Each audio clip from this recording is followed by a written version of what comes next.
घरात जर लहान बाळ असेल ना, तर खरंच कुणीतरी आपल्या मदतीला असावं असं ना बऱ्याचदा वाटतं. मला सुद्धा हे खूप वाटतं. पण काय करणार?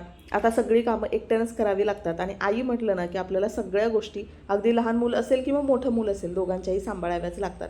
माझ्यासोबत पण असंच झालं. सकाळी स्पोर्ट्स डेला सोडायला कोणीच नव्हतं. त्यामुळे मला स्कूलमध्ये जावं लागलं.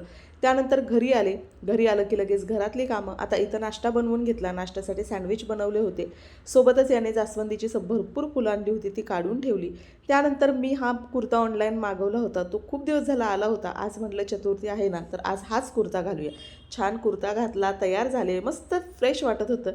त्यानंतर एवढं सगळं तयार होऊन सगळं छान वाटून सुद्धा पुन्हा आले किचनमध्ये, कारण सध्या माझं वर्क प्लेस म्हणजे माझं किचन आणि माझं घरच आहे. त्यानंतर इथं दुपारच्या जेवणाची तयारी करायला घेतली. कुकर लावला आणि त्यानंतर माझ्या बाळाने केलेला हा सगळा पसारा होता, तो थोडा आवरून ठेवला.